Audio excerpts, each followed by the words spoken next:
Hi guys! I decided to share with you another helpful tool to change your energy.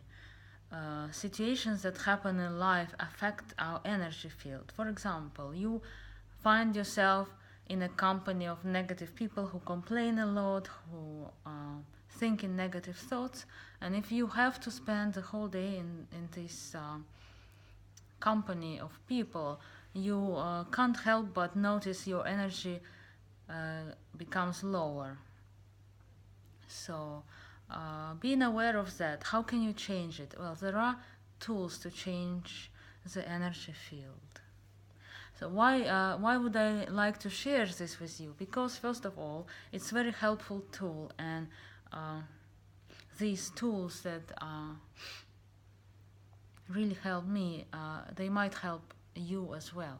And since I don't know how long I'm gonna live, I mean, maybe 100 more years or maybe a few more hours, I mean, we don't know. Maybe some astrologer can predict, but even then it's just a probability. Or even if it's an exact prediction, then still nothing we can do about it. Uh, well, so as I am an Aquarius ascendant, and my fifth house is in Gemini, I guess this is a part of my dharma to speak. Uh, because Gemini is a sign of speaking, and well, ascendant lord of Aquarius is in ninth house of meaning, spirituality, and fifth house is also the house of dharma, just like ninth house and first house. So I guess part of my dharma is speaking about spirituality, sharing the message, since Saturn is in Swati nakshatra and it's spreading the message in the wind. So I will follow my dharma and share with you helpful knowledge. Funny that yesterday my friend asked me, if you would have just 1 hour to live, what would you do? And you would be stuck at work that is not your heart's desire, not your favorite project, but just someone else's work you have to do just to pay your bills, right? So I answered to her, I would leave that work and just go home and practice yoga and connect to the wholeness of the spirit. But she said, no, what if you wouldn't be able to leave your work and you would have to stay the last hour of your life at your work? How would you find that connection within? Because when I'm at home and I'm practicing yoga, meditation, I study astrology, I close my eyes, I feel the connection to the spirit. But as soon as I go outside, since that connection is not so strong, or not always strong, sometimes it's very strong, but sometimes less strong. If I didn't have time to practice yoga, I can lose it quicker. So then some things happen or situations occur, and then they kind of break the connection to the spirit, and I feel disconnected, and it's so painful to be disconnected from the spirit, and I am aware of it right away, but it's not always easy to connect back. So you need these tools to connect back to spirit, the wholeness and completeness of your true nature. Because if you think something is missing, that's where it goes wrong. Then you are not aware of your true nature, of the wholeness of the spirit. You think something is missing, you contract your energy field, you block the flow of life, the bridge between you and life's flow that wants to bring things to you, and you feel lonely, you feel you are suffering, you feel obstacles. And so my answer to my friend was, well, if I would be stuck at work in the last hour of my life, I would just start practicing yoga in front of everyone, because the most important thing would be for me to find the connection to the wholeness of my spirit in the last hour of my life, so that I can die and be free at the moment I'm dying, not taking any of the thoughts, of the samskaras, of the patterns with me, right? So I would be free, I would dissolve into the ocean of love of the spirit. So it's very important to know how to connect to it and how to maintain connection, and there are tools. And also what I said to my friend is, I would just start practicing yoga in front of everyone. I would just focus on finding that in connection inward, so I can be inwardly connected to the spirit, and I would leave the message to everyone by that. So it's a kind of Aquarius thing, Aquarius lives for the purpose bigger than themselves, and they want to leave the message, like inspire people, I think. At least that's what I learned.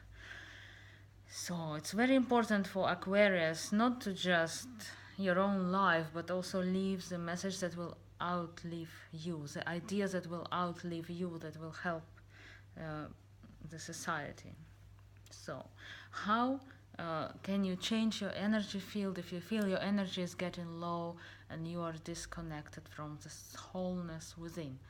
One of the quickest way for me is mantra.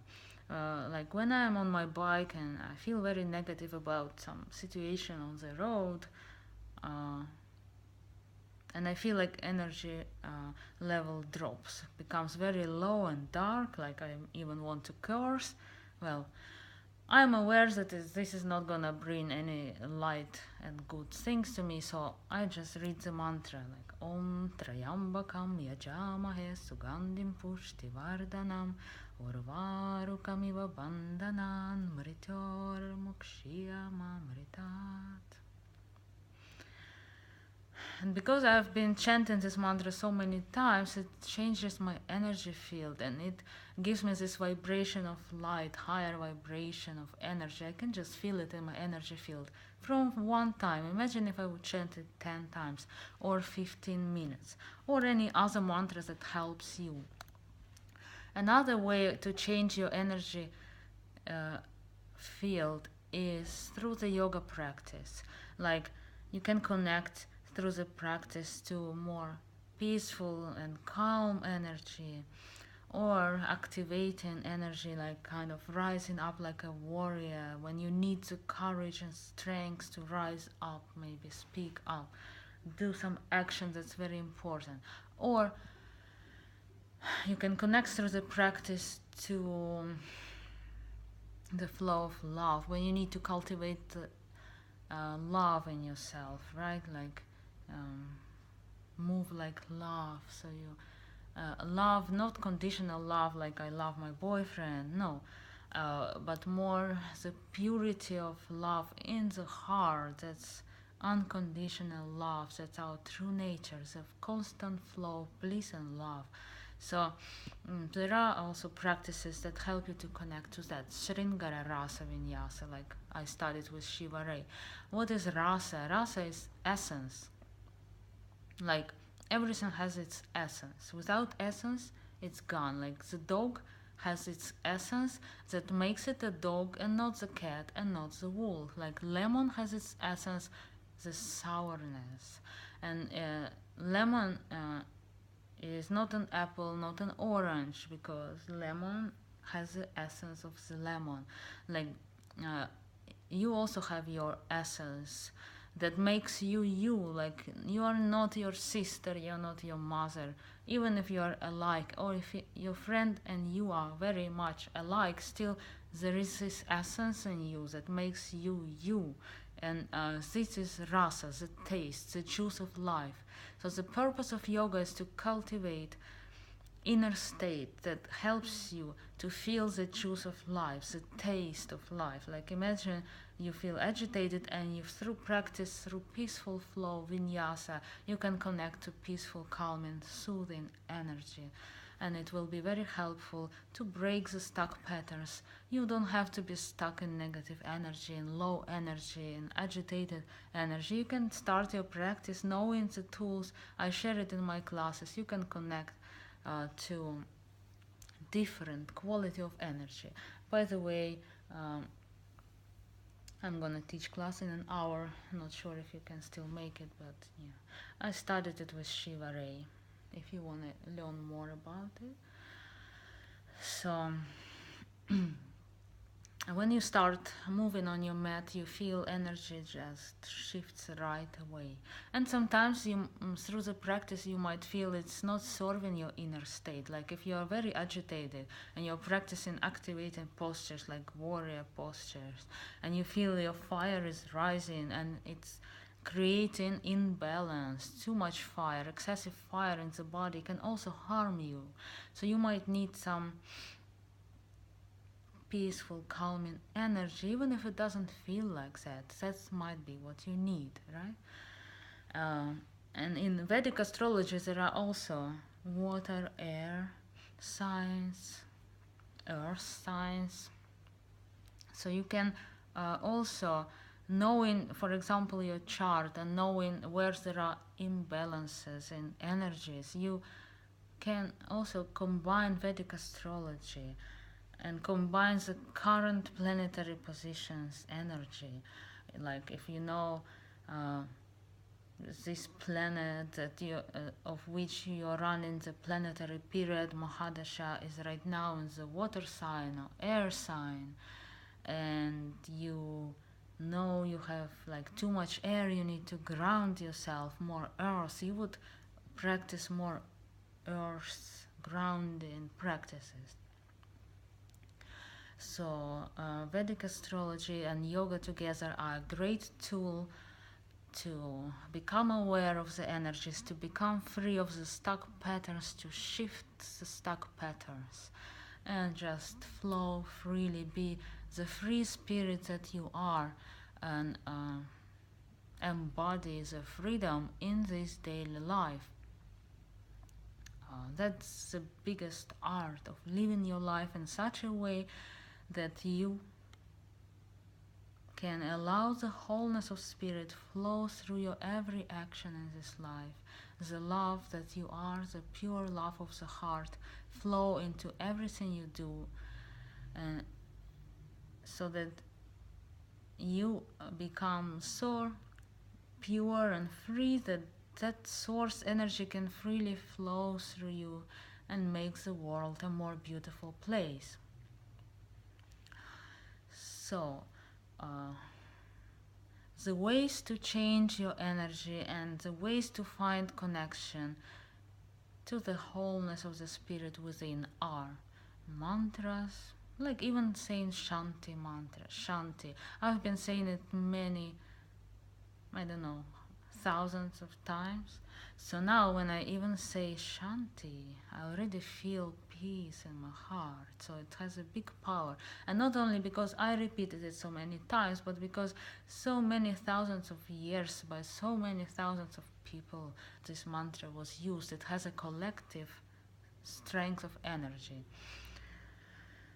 So also a Gayatri mantra can really help, or your personal mantra. Yes, Pestrova, what do you think about it?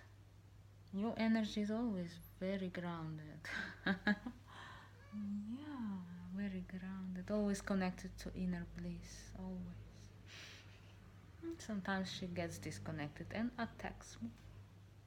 Oh, you just saw it. Well, another way to connect to inner flow of bliss is through the practice of yoga. Physical practice has deep effects on subtler levels of your being.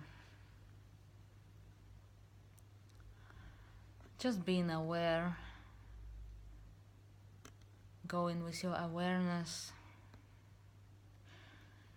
to any tightness in the body or any sensation that, like my teacher Sam Chappie, a teacher of Vedic astrology, says, the heart only knows one emotion, love.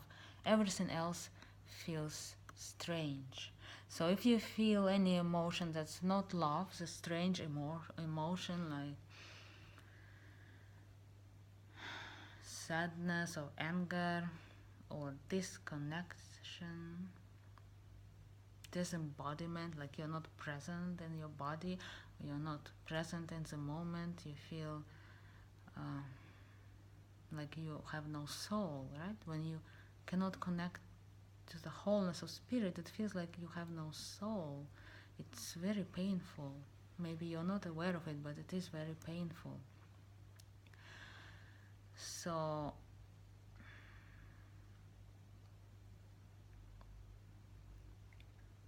by just being aware of the vastness of your true nature, the ocean of love that you are, this little emotion of anger will feel so small, and you can allow it to be there. You can offer it a space to be, because you have infinite space in yourself. You are infinite space. You are spaceless, beyond any space and time.